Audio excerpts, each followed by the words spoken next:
Welcome back to Day 4, the final day of reckoning between Pandemic Horde and Goon Swarm Federation. We will all remember the 5th of November, a day that is marked as one of the most pivotal moments in New Eden's history. For days, we watched the tension build, the silence, the waiting, the faint hope that Pandemic Horde would rise once more. And now, we watch as the full armada of the Imperium descend, kicking down the front door and burning everything inside. But there's more to this story, and it doesn't end with Pandemic Horde.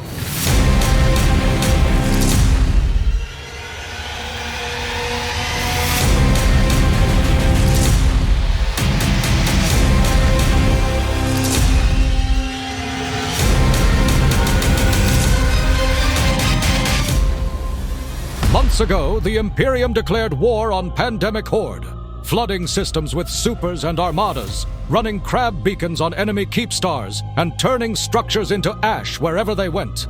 And now, in this final moment, Horde has answered in the same way they did before. During these last days, many believed Pandemic Horde would rise, that they would stand defiant and wage their eternal war against the Imperium. On the first day, ships clashed like gods among the stars. But the legacy that could have been written in fire was lost the moment Horde docked up, their titans idle, defiant of themselves, and rejecting their own victory. As the days dragged on, the grid fell silent. Their resolve broke. The legend they could have forged vanished into the void. Yet behind the Imperium's triumph lies something far darker. They offered mercy, a deal of peace, a promise of 6 months to rebuild under new leadership. But while they spoke of safety, their fleets delivered annihilation. They burned through every pilot who crossed their path, turning mercy into a weapon and peace into a lie. So sit back and watch closely, because in New Eden, victory is never the end, only the beginning of something far worse. This is Warlock Industries, providing cinematic footage and mildly accurate reporting, straight from the front lines.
At this point, most of us know the story.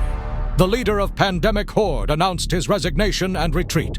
Suddenly, publicly, and without warning. The shock left entire Horde legions stranded and confused. The Imperium wasted no time, mobilizing titans and capitals to flood the system and begin one of the most relentless sieges New Eden has ever seen.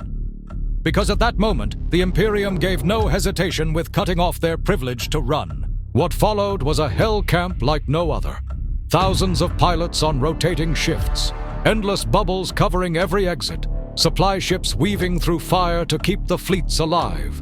24 hours a day, for days on end, the system never slept. Across New Eden, everyone was watching. Some mocked, some mourned, and others sat in silence, waiting for the inevitable. Pilots tried to flee, only to be destroyed. Others tried to sneak out just to lose it all. Industrialists, who had queued titans and capitals mere hours before the assault, unknowingly set the timer on their own destruction. Collectors with hangars full of ships watched helplessly as their assets were condemned to asset safety. Hundreds of million cubic meters, impossible to move with such a short amount of time, now hung on the verge of extinction. It was one of the most pivotal moments in New Eden's modern history. Over 4,000 pilots filled the system to siege the keepstar. In the early days, more than 1,000 huddled inside its walls. But by the final day, fewer than 40 remained, the last few who refused to abandon their home. Time dilation crawled the battle into an eerie, distorted eternity as trillions of ISK were reduced to wrecks. Supercapitals and titans, ships built for years under the mantra of just in case, stood idle. On the day the Imperium invaded, that just-in-case moment had arrived. Horde unleashed its capitals on the first day, but their titans never fired. They watched, and the Imperium burned them down with dreadnoughts and precision strikes. That hesitation, that silence, cost them everything. Because on that day, they could have written history. They could have unleashed the storm, turned the grid into fire, and drowned the Imperium in their own blood. But once the Imperium's capitals arrived, Pandemic Horde docked their ships. If they stayed to fight, the loss of ships would be inconsequential compared to the legacy that they would lose. Thousands have since abandoned Pandemic Horde. Half their supercapital fleet and hundreds of trillions in assets are now trapped in safety. A hollow victory.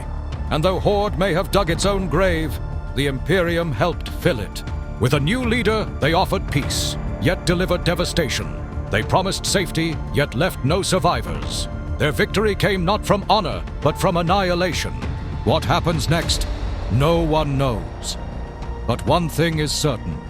New Eden will remember. When the dust settles, and the next coalition rises to challenge the Imperium, the story will not begin with war. It will begin with revenge.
In the end, as of this report, nearly 15,000 members of Pandemic Horde have left.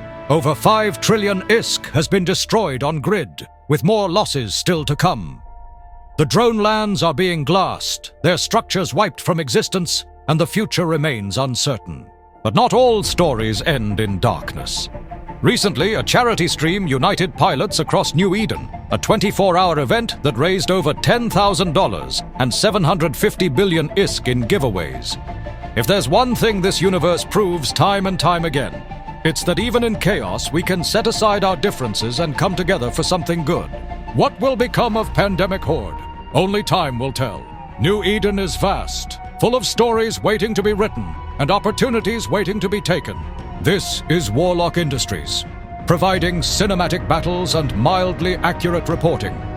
And it's been my honor to document this pivotal moment in history and preserve it for all of New Eden to witness.